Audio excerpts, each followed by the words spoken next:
इस उर्दू ने इस मुल्क को आजाद कराया। इस उर्दू ने इनकलाब जिंदाबाद का नारा तमाम लोग लगाते हैं, लगाया है। ये उर्दू का शब्द है। इन्हीं उलमाओं ने, इन्हीं मौलानाओं ने, इन्हीं हाफिजों ने इस मुल्क को आजाद कराया था। लेके कराची से लेके देवबंद तक अंग्रेजों ने पेड़ों पे गले में फंदा डालकर इनको हजारों उलमाओं को इन्होंने फांसी लगाने का काम किया, तब ये मुल्क आजाद हुआ। मुसलमानों को गद्दार कहते हैं। ये मुसलमानों का इस मिट्टी में खून शामिल, किसी के बाप का हिंदुस्तान थोड़ी है। ये जहर घोलना चाहते हैं, हिंदू और मुसलमान को लड़ाना चाहते हैं। तमाम मुसलमान दहशत और खौफ में जी रहा है। यकीन मानिए, जब घर से निकलता है सुबह को उसका बेटा काम के लिए, तो शाम को वही महसूस करती है उसकी मां कि मेरा बेटा अभी तक नहीं आया। 8 साल के अंदर मुसलमानों को क्या दिया है? लाठी दी है, डंडा दिया है, गोलियां मारी हैं और जेलों में डालने का काम माइनॉरिटी के लोगों को इस सरकार ने किया है। 8 साल के पीरियड में क्या मांगा है? अरे उसने एक चीज मांगी है, ना रोजी मांगी, ना रोटी मांगी, ना नौकरी मांगी। वो कह रहा है कि हमको जीने दो, कमा के अपने बच्चों का पेट भरने दो। ये मुसलमान ने मांगा है।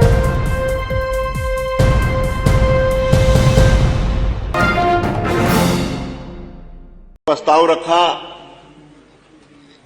कि संस्कृत और उर्दू को भी इसमें शामिल कर लिया जाए, लेकिन नेता सदन गुस्सा आ गया, माननीय मुख्यमंत्री जी को जल्दी आ गए। उर्दू के नाम पर मैं कहना चाहता हूं, इस उर्दू ने इस मुल्क को आजाद कराया।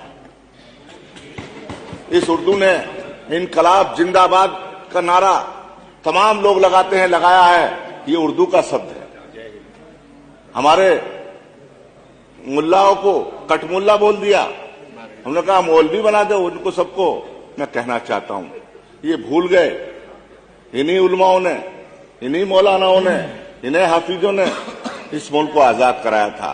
लेके कराची से लेके देवबंद तक अंग्रेजों ने पेड़ों पे गले में फंदा डालकर इनको हजारों उलमाओं को इन्होंने फांसी लगाने का काम किया, तब ये मुल्क आजाद हुआ। ये मुल्क आजाद ऐसे नहीं हुआ। आज हम यहां बैठे हैं, ये उन्हीं की देन है। और मुसलमानों को गद्दार कहते हैं। ये मुसलमानों का इस मिट्टी में खून शामिल, किसी के बाप का हिंदुस्तान थोड़ी है। मैं कहना चाहता हूं आपसे, ये मुल्क हिंदू और मुसलमान सबका है। 8 साल इस सरकार को हो गए। मैं कहना चाहता हूं, ना किसी ने हिंदू को मारा है, किसी मुसलमान ने, ना किसी मुसलमान ने हिंदू को मारा, ना हिंदू ने मुसलमान को मारा। ये भाईचारा खत्म करना चाहते हैं, ये जहर घोलना चाहते हैं, हिंदू और मुसलमान को लड़ाना चाहते हैं। लेकिन मैं मुबारकबाद देता हूं हिंदुओं को भी और मुसलमानों को भी। हिंदुओं और मुसलमान का भाईचारा 8 साल के पीरियड में खत्म नहीं हुआ और ये और मजबूत होगा। मैं कहना चाहता हूं, आज हालात कैसे हैं? घर घर में, गांव में, शहर में जहर घोलने का काम किया। तमाम मुसलमान दहशत और खौफ में जी रहा है।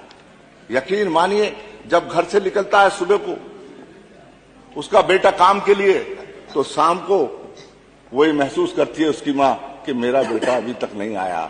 दरवाजा खोल के झांक कर देखती है कि मेरा बेटा देर हो गई, क्यों नहीं आया। इसलिए डर लगता है उसको कोई थाने वाला पकड़ लेगा और उस पर 4 मुकदमे फर्जी लगाने का काम होगा। 8 साल के अंदर मुसलमानों को क्या दिया है?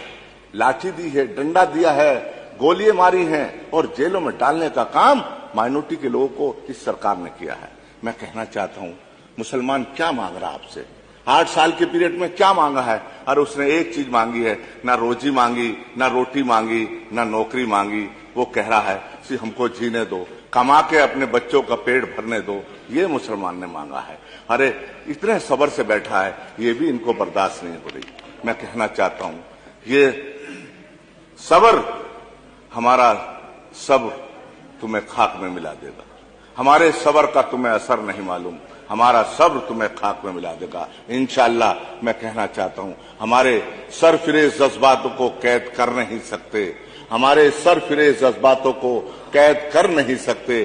क्यों हवाओं के लिए आप जंजीरें बनाते हैं? मैं कहना चाहता हूं, आज हालात क्या है? मेरे जनाजे पर यारो मोहब्बत लिख देना, मेरे जनाजे पे यारो मोहब्बत लिख देना। हमने बुनियादों के पत्थर हैं, हमें घर से निकाला जा रहा है। मैं कहना चाहता हूं, आज क्या हालात कर दिए मुसलमानों के। पूरे उत्तर प्रदेश के अंदर आप दहशत के अंदर, खौफ के अंदर जी रहा है। तमाम ये लोग कोशिश कर रहे हैं किसी तरह से भी हिंदू मुस्लिम झगड़ा हो जाए, किसी तरह से भी मुसलमानों को मारा जाए। लेकिन मुसलमान, यकीन मानिए, इस देश का वफादार है, इस देश का गद्दार नहीं है, इस देश का वफादार है। इस जब जब जरूरत पड़ी है, सन 71 का देख लीजिए, हिंदुस्तान पाकिस्तान की जब जंग हो रही थी तो वीर अब्दुल हमीद ने पाकिस्तान के टैंक उड़ाने के बाद अपनी कुर्बानी देने का काम किया। ये किरदार है मुसलमान का। अभी कुंभ का मेला भर रहा था इलाहाबाद के अंदर, कड़ी सर्दी हो रही थी, कड़ी सर्दी हो रही थी, तमाम बहुत कड़ाके की सर्दी पड़ रही थी। लेकिन वहां के तमाम मुसलमानों ने अपने शरीर से जर्सी उतारकर, स्वेटर उतारकर, जैकेट उतारकर वहां के हिंदू भाइयों को देने का काम किया। अपने दरवाजे खोल दिए, अपने मस्जिदों के दरवाजे खोल दिए, मदरसों के दरवाजे खोल दिए, अपने इमाम बाड़ों के दरवाजे खोल दिए, मुसाफिर खानों के दरवाजे खोल दिए, अपने घर के दरवाजे खोल दिए और हिंदू भाइयों को अपने घरों में बिठाने के बाद सेवा और खिदमत करने का काम वहां के मुसलमानों ने किया है। मैं कहना चाहता हूं आपसे, आज हालात कैसे बना दिए, ये मुसलमानों का किरदार है। और ये हमको कहते हैं मुसलमान के नाम पर चिढ़ रहे हैं, मुसलमान के नाम पर गुस्सा आ रहा। माननीय सदस्य समराइज कर लीजिए, स्थानीय कोई प्रॉब्लम है तो बता दीजिए। मैं कहना चाहता हूं, समय आपका खत्म। मैं उर्दू ज़बां हूं, हिंदी मेरी दिल की धड़कन, मैं हिंदी की जान हूं, मैं उर्दू ज़बां हूं। बहुत बहुत धन्यवाद। Thank you.